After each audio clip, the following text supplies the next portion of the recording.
Lihatlah ke atas sebagai motivasi, bukan untuk jadi rendah diri. Dan lihatlah ke bawah agar lebih bersyukur, bukan agar menjadi sombong. Assalamualaikum warahmatullahi wabarakatuh. Halo semuanya. Kali ini kita akan belajar dari kisah Qorun, yaitu kisah seorang manusia sombong, kufur, cinta dunia yang ditenggelamkan oleh Allah beserta harta bendanya ke dalam tanah. Sebelum kita mulai, buat kalian yang mau support channel ini agar terus berkarya, caranya gampang banget. Kalian cukup klik tombol subscribe dan tekan tombol loncengnya. Dukungan kalian sangat membantu supaya kita bisa rutin posting dan bersama-sama belajar di channel ini. Harta karun dalam bahasa Indonesia adalah frasa yang digunakan untuk menjelaskan harta tak bertuan dan terpendam dalam jumlah besar. Frasa tersebut tak terbentuk begitu saja, tetapi diambil dari nama seorang Yahudi, yaitu Korun. Menurut Ibnu Ishaq, Korun adalah paman Nabi Musa, sementara menurut A'mashi dan lainnya, Korun adalah sepupu Nabi Musa. Ayah Nabi Musa yang bernama Imron adalah kakak dari ayah Korun yang bernama Yasar. Baik Nabi Musa maupun Korun adalah keturunan Nabi Yakub. Korun dikenal sebagai seorang yang kekayaannya sangat melimpah ruah. Namun, sebelumnya, hidup Korun sangat miskin. Dia tidak mampu menafkahi anaknya yang jumlahnya sangat banyak. Bosan dengan keadaannya, Korun meminta Nabi Musa untuk mendoakannya agar Allah memberikannya harta benda yang sangat banyak. Nabi Musa menyetujuinya tanpa ragu, karena dia tahu bahwa Korun adalah seorang yang sangat soleh dan pengikut ajaran Ibrahim yang sangat baik. Allah pun mengabulkan doa Nabi Musa. Akhirnya, Korun kemudian memiliki ribuan gudang harta yang penuh berisikan emas dan perak.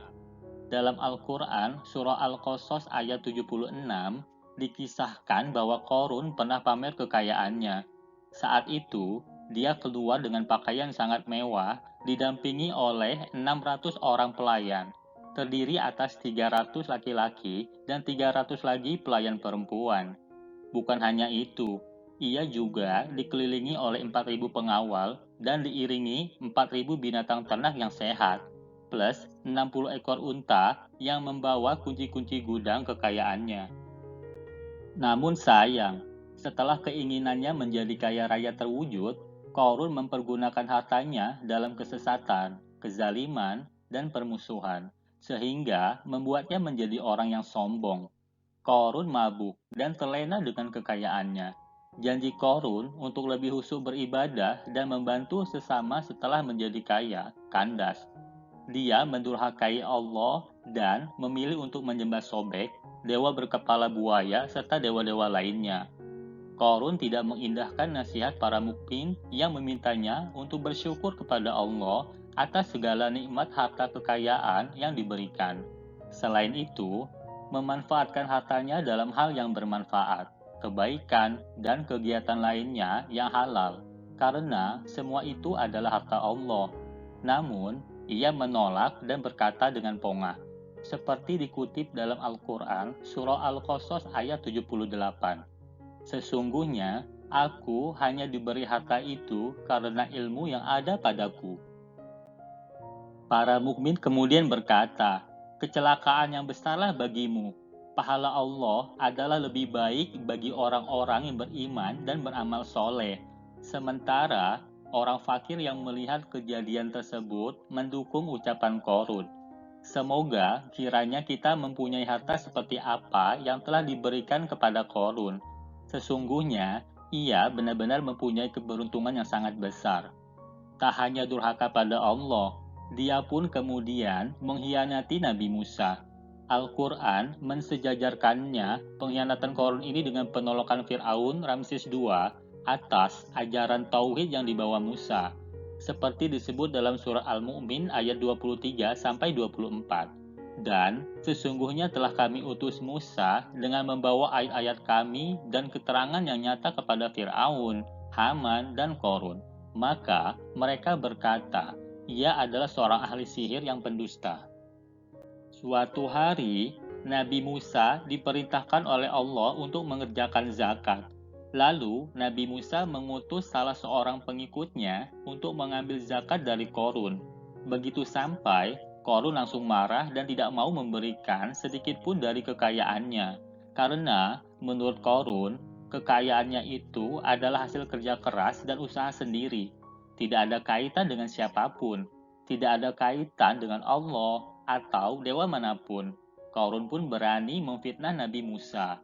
Dia mengupah seorang wanita agar mengaku telah berbuat serong dengan Nabi Musa. Ketika seluruh Bani Israel telah berkumpul, Korun berkata, "Wahai Bani Israel, ketahuilah, Musa yang kalian anggap sebagai nabi dan orang baik itu sebenarnya tidak demikian.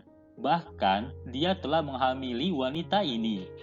Nabi Musa merasa sedih dan langsung berdoa agar Allah menampakkan kebenaran sesungguhnya, bahwa semua yang dituduhkan tersebut adalah fitnah belaka. Allah menunjukkan kekuasaannya. Lidah perempuan yang disuruh berbohong tersebut keluh, dan dia pun akhirnya mengucapkan cerita yang sebenarnya, bukan kata-kata bohong yang sudah disiapkan sebelumnya. Musa tidak berbuat apa-apa dengan saya.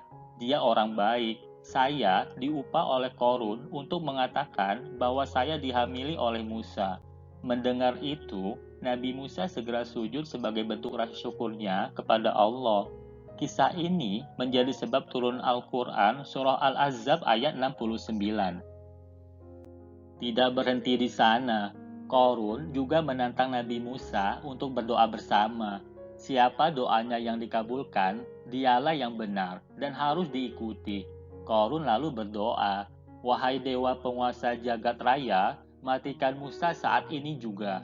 Namun, Nabi Musa tidak meninggal. Beliau tetap hidup dan berdiri tegak. Nabi Musa kemudian berdoa, "Wahai bumi, telanlah si Korun dan seluruh kekayaannya saat ini juga." Tidak lama kemudian, bumi berguncang, dan seketika bumi terbelah, sehingga tubuh Korun dan seluruh kekayaannya habis ditelan bumi, seperti didokumentasikan dalam Al-Quran, surat Al-Qasas ayat 81. Maka, kami benamkanlah Korun beserta rumahnya ke dalam bumi. Maka, tidak ada baginya suatu golongan pun yang menolongnya terhadap azab Allah, dan tiadalah ia termasuk orang-orang yang dapat membela dirinya. Tidak ada seorang pun yang dapat menolong dan menahannya dari bencana itu. Al-Quran juga mengisahkan hal ini di dalam surah yang lain, yaitu Al-Ankabut ayat 39-40. Tempat di mana Korun dan seluruh kekayaannya dibenamkan oleh Allah ke dalam bumi ini berada di sebuah tempat yang kini dikenal dengan sebutan Danau Korun. Namun, tidak ada satupun kekayaan Korun yang tersisa, selain puing-puing istananya yang bernama Qasru El Korun, yang sampai saat ini masih berdiri kokoh di pinggir Tasik Korun, kota Fayum, yang tidak terlalu jauh dari Kairo, Mesir. Setelah menyaksikan kejadian yang menimpa Korun, bertambahlah keimanan orang-orang Bani Israel kepada Allah.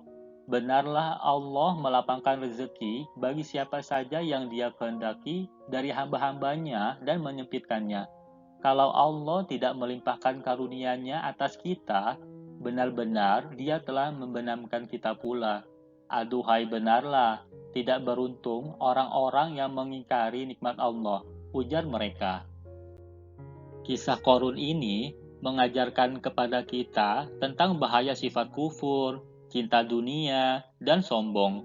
Allah mengingatkan agar kita selalu bersyukur atas limpahan nikmat kekayaan yang kita miliki. Sesungguhnya, jika kamu bersyukur, pasti kami akan menambah nikmat kepadamu. Dan jika kamu mengingkari nikmatku, maka sesungguhnya azabku sangat pedih. Quran Surah Ibrahim ayat 7. Silahkan komen di kolom komentar pelajaran apa yang kalian dapat setelah tahu informasi ini. Selain itu, jangan lupa klik tombol like dan share ya. Saya doakan supaya kalian semuanya sukses selalu. Saya undur diri dan jangan lupa subscribe channel Bang Bo. Wassalamualaikum warahmatullahi